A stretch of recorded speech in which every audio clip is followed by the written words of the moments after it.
Que a paz do Senhor Jesus esteja sobre a sua vida, meu prezado irmão e prezada irmã em Cristo Jesus. Eu sou o pastor Raifran Batista.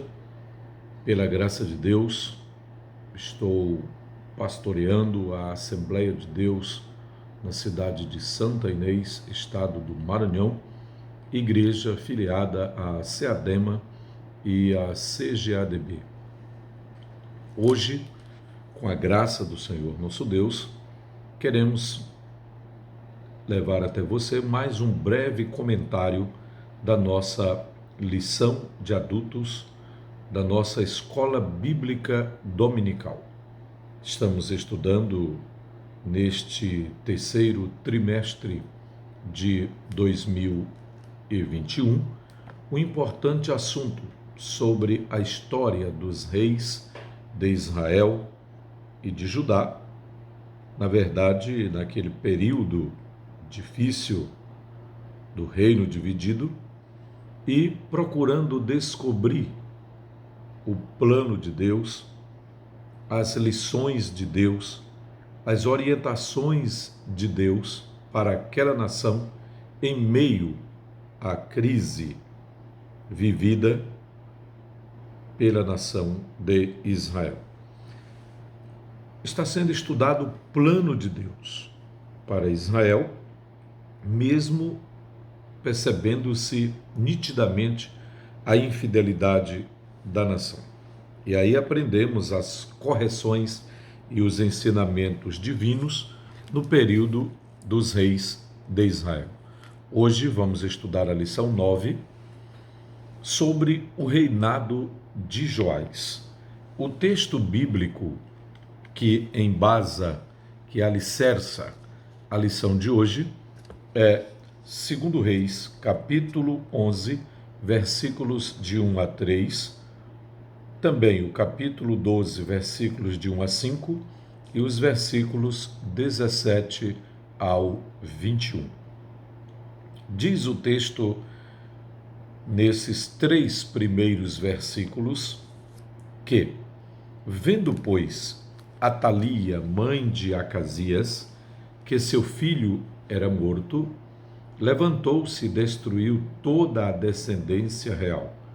Perceba a maldade desta senhora e o seu plano terrível de reinado, de governo, plano de poder. Mas Jeoseba, filha do rei Jeorão, esta, portanto, era tia de Joás, irmã de Acasias, tomou a Joás, filho de Acasias, e o furtou dentre os filhos do rei, aos quais matavam, e o pôs a ele e à sua ama, e assim não o mataram, pois ela o escondeu na recâmara. E Jeoseba o teve escondido na casa do Senhor 6 anos, e Atalia reinava sobre a terra. O objetivo geral da lição de hoje é afirmar que o pecado leva a pessoa humana, leva o homem à ruína. Os objetivos específicos são pelo menos 3: apontar o livramento de Joás das mãos de Atalia, assinalar a restauração do templo e, em terceiro lugar, caracterizar a idolatria de Joás e a decadência de seu reinado, obviamente na segunda parte do seu reinado. Com apenas 7 anos de idade, Joás começou a reinar. Esta é uma das características que envolvem este personagem, é que de toda a história descrita tanto nos livros dos reis como das crônicas de Israel, este é o personagem que é tido como rei com a menor idade, ou seja, apenas 7 anos de idade. Como era muito criança ainda, bastante jovem, ele recebia as orientações e conselhos do sacerdote Joiada. Durante os anos em que foi orientado, em que foi mentoreado, aconselhado, teve um brilhante reinado e fez o que era reto aos olhos do Senhor. Porém, como as suas convicções sobre Deus, sobre a palavra de Deus, não eram suficientemente fortes, não eram tão fortes, não eram tão alicerçadas, não demorou muito para que, após a morte do sacerdote Joiada, Joás deixasse se influenciar por outros conselheiros, por maus conselhos de seus súditos, que o fizeram retornar à idolatria. E não só ele, mas infelizmente o povo que estava sob seu governo, sua liderança. Aí já aprendemos duas grandes lições. A primeira é que Deus dá a oportunidade para um homem fazer o bem, destacar-se, tornar-se um monarca de alto nível moral e espiritual. Deus deu-lhe a oportunidade. Enquanto este estava sob a orientação espiritual, estava sendo mentoreado por um homem de Deus, as coisas iam bem. Logo depois, faltando este conselho, faltando esta mentoria espiritual, este apoio espiritual, talvez a intercessão e principalmente a orientação embasada nos princípios divinos, o reino fracassou porque um homem fracassou, moral e espiritualmente. A segunda lição que aprendemos é que mesmo uma pessoa como Joás, tendo tudo para dar certo, pode dar errado se não honrar o eterno Deus, se não honrar os princípios de Deus, se não honrar a palavra de Deus. É esta a grande lição, ou as duas primeiras lições que podemos extrair desse comentário para a nossa vivência, para a nossa caminhada espiritual. O primeiro tópico fala do livramento de Joás. Pois enquanto ocorriam as tramas reais, aprove a Deus livrar da morte esta criança por nome Joás, pois naqueles dias, tanto em Israel quanto em Judá, existiam acirradas disputas pelo poder, envolvendo interesses políticos e econômicos. A casa real de Judá havia se aparentado com a casa real de Israel através de Atalia, que era neta de Acabe e Jezabel. Atalia se casou com Jorão, que por sua vez era filho de Josafá, rei de Judá. Perceba aí a mistura das duas casas reais. Quando Jorão morreu, Atalia usurpou o trono e começou a reinar. Perceba que naquele meio, naquele ínterim, um homem se levanta com bastante coragem. Este homem era o sacerdote Joiada.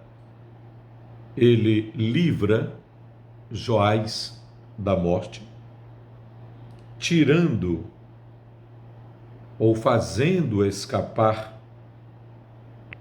este menino de apenas 7 anos, que fora guardado em uma das recâmaras do grande templo, o Templo de Salomão. Observe que Joiada teve esta ideia de guardar o menino, de proteger o menino, assim com a sua ama. Na época, Joás tinha apenas 1 ano de idade e foi escondido em uma sala por sua tia. Claro que o sacerdote Joiada estava no comando dessa situação. Sua tia Jeozeba, que por sua vez era esposa do sacerdote Joiada. E lá a criança ficou escondida por 6 anos, de acordo com 2 Reis, capítulo 11, versículos 2 e 3. Nesse período, Joiada preparou o menino para assumir o trono. Ele ensinou, lhe deu as instruções da lei mosaica. Assim, a estratégia para a continuidade do reino foi bem sucedida, porque quando Joás completou 7 anos, Joiada organizou a subida do menino ao trono, combinando com os capitães de guarda, no dia planejado por eles, destituíram Atalia do trono e proclamaram Joás como rei, segundo nos informa 2 Crônicas 23, 11. Joiada naturalmente passou a ser corregente com Joás, pois uma criança de apenas 7 anos não tinha condições de comandar um reinado, realmente. Joiada, como sacerdote de Deus, do Deus de Israel, era um homem temente a Deus. E dentre as coisas necessárias para que se fizesse naqueles dias, o templo de Baal foi destruído, os sacerdotes de Baal foram destituídos e o povo foi conclamado. O povo foi convocado ou reconvocado para fazer uma nova aliança com Deus e voltar a adorar o Deus verdadeiro de Israel, o Deus de Abraão, de Isaque e de Jacó. Aprendemos assim, nesse primeiro tópico, que há momentos em que o perigo nos cerca sem que o percebamos. São nessas horas que o Senhor Deus pode nos conceder escape e proteção, intervindo em nosso favor. Isso não aconteceu só com Joás na história bíblica. Isso aconteceu com Davi em mais de uma ocasião. Isso aconteceu com Jacó. Isso aconteceu com Abraão. Isso aconteceu com a maioria dos patriarcas, inclusive José. Isso aconteceu com o povo de Israel durante toda a sua trajetória, uma trajetória de muitos sofrimentos, de muitos percalços, altos e baixos, envolvendo ou incluindo-se aí elementos de obediência e desobediência. Pois em muitos momentos, Israel estava como nação em pleno gozo de bênçãos, desfrutando inclusive prosperidade espiritual e física. No entanto, por atos de desobediência, principalmente por causa da idolatria, problemas graves sobrevinham à nação. Basta olhar para o livro de Juízes e daí você tem dezenas de exemplos de casos dessa natureza. Esse primeiro tópico nos ensina, portanto, concordando com aquela primeira lição a que me referi, com aquele livramento do menino Joás, Deus estava dando uma grande oportunidade àquele homem para ser um regente, um líder, um governador, de fato, um rei, que pudesse honrar a Deus, que pudesse honrar a nação, ajudar a nação de Israel. Mas, infelizmente, isso não demorou tanto, não demorou por muito tempo.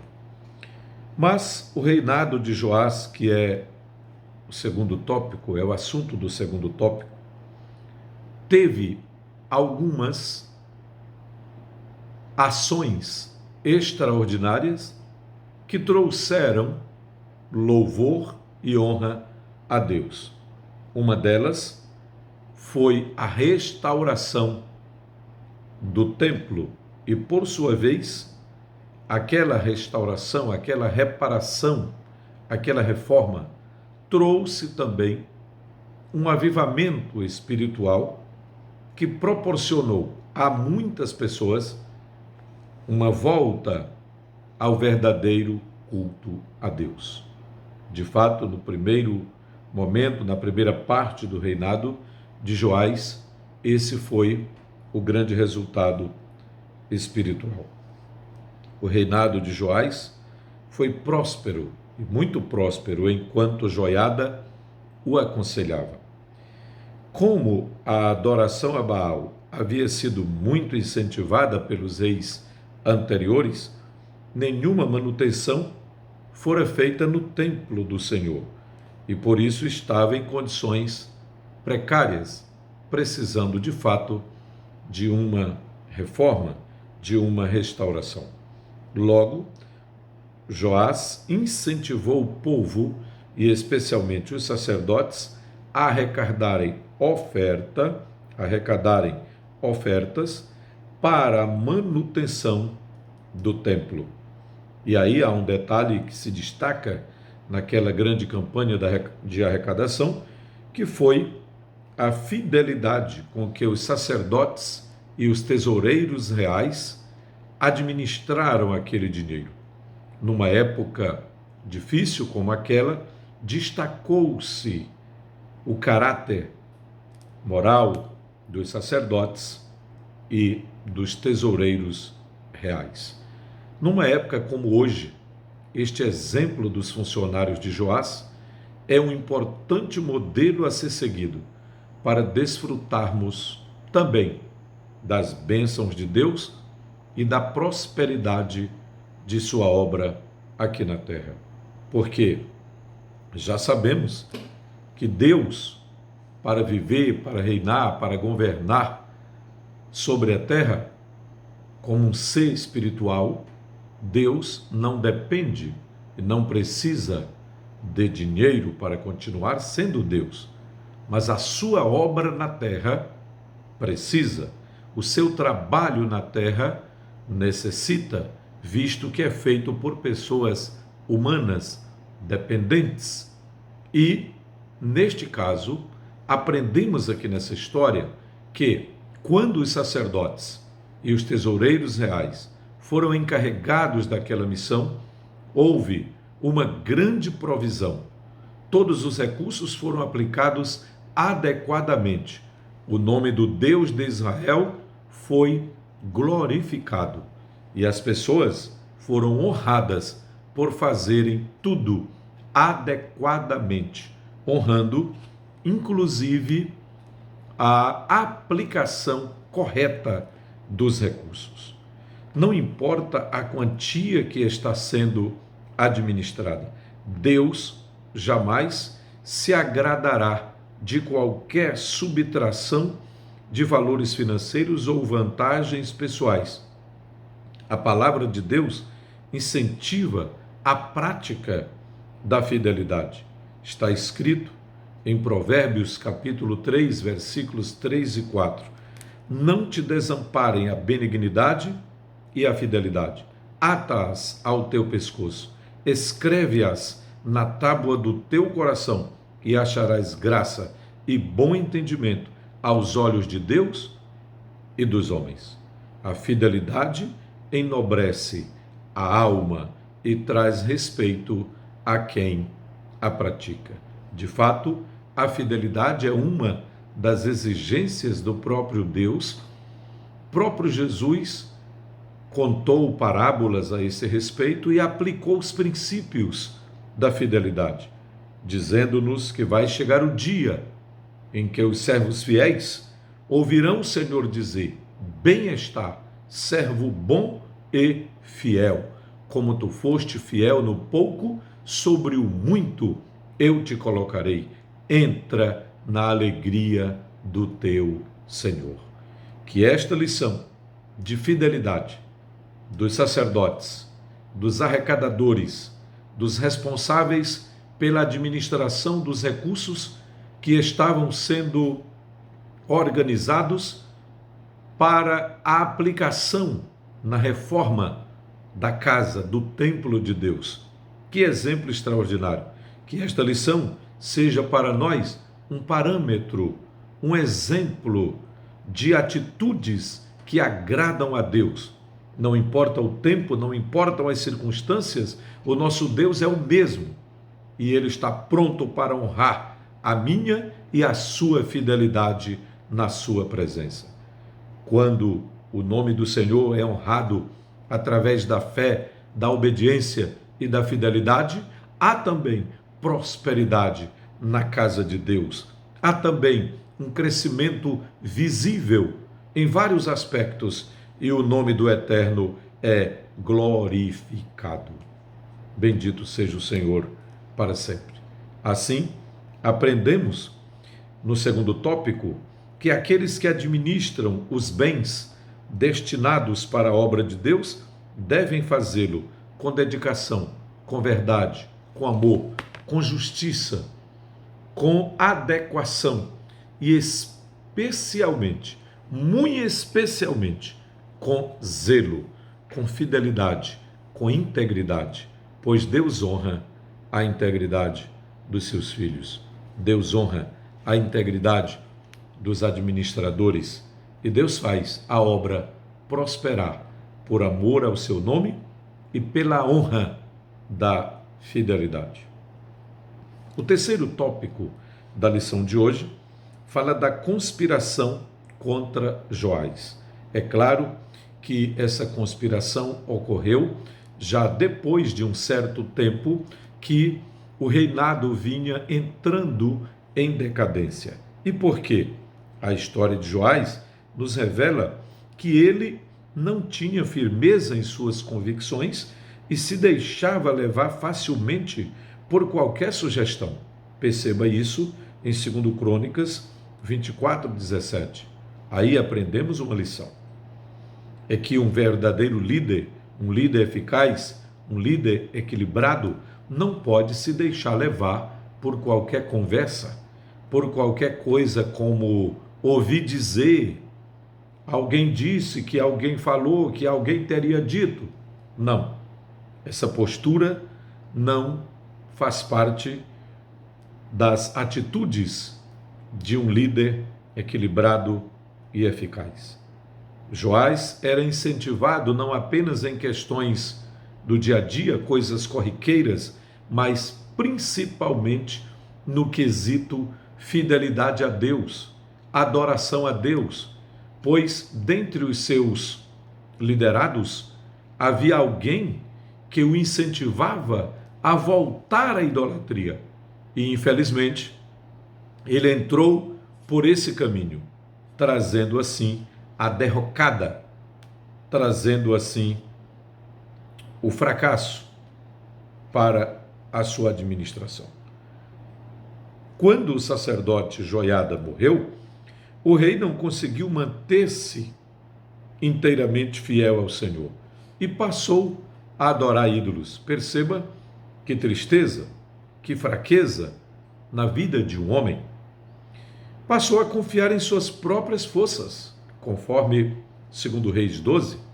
Aí estão algumas atitudes dramáticas, tristes, para a vida de alguém que começou tão bem, começou temendo a Deus, começou fazendo uma reforma no templo, começou convidando o povo para abandonar a idolatria, abandonar o culto a Baal, incentivou os próprios sacerdotes, mas agora fracassa, volta à idolatria, volta às velhas práticas, trazendo um total fracasso sobre o reinado. Perceba que as más decisões de Joás e sua desobediência resultaram na falta de prosperidade do reino. Resultaram também na perda de sua confiança em Deus e mais tarde, infelizmente, resultaram na conspiração e na trama que tirou a própria vida do rei Joás. Essa é uma trágica consequência da desobediência. Perder a confiança em Deus por causa de uma consciência contaminada. Assim, aconteceu com o rei Joás. Quando conhecemos bem os caminhos do Senhor e entramos pelo caminho tortuoso, que é o caminho da apostasia, a consequência será trágica, será inevitável, pois a Bíblia diz que aquilo que o homem semear, isto também ceifará. A conspiração e morte no reino. A idolatria de Joás teve início após a morte do sacerdote Joiada.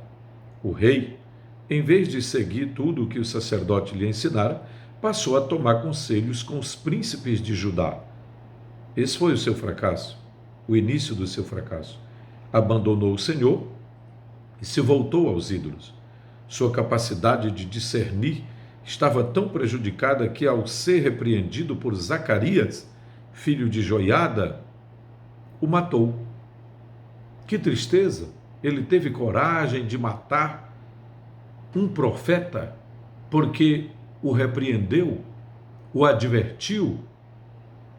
E pior, esse profeta era filho do sacerdote Joiada, o homem que havia lhe dado a vida, que havia livrado Joás de morrer naquele período terrível da matança promovida por Atalia, que por sua vez era neta do rei Acabe e de Jezabel.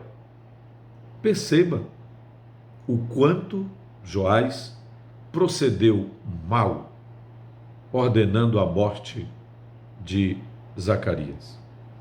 O juízo de Deus veio até Joás através do exército sírio que pelejou contra ele. Após a batalha, ferido, os próprios servos de Joás conspiram contra ele e o matam.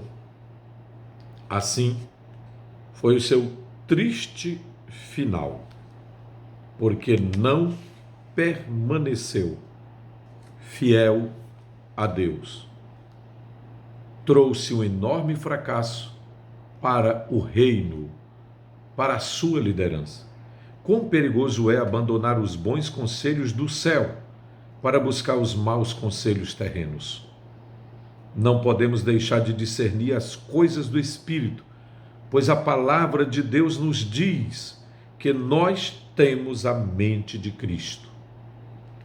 A desobediência a Deus e a confiança na força do próprio braço nos levam a escolhas ruins que afetam o destino de nossas vidas e também influencia negativamente a muitas pessoas que poderiam estar sendo ou que poderiam ser abençoadas por nosso intermédio. Joás foi levado ao trono por uma ação divina que teria sido influenciada, organizada pelo sacerdote Joiada. No início de seu reinado, ele reparou o templo e mandou construir vários artefatos para o ofício sagrado. Porém, após a morte do sacerdote Joiada, começou a fazer o que era mal aos olhos do Senhor, passou a adorar ídolos e perdeu completamente a noção de justiça quando mandou assassinar o profeta Zacarias. O próprio Jesus fez menção daquele ato, lembrando o tamanho daquela injustiça e aplicando tal história para a hipocrisia de muitos que governavam o templo nos dias do seu ministério terreno.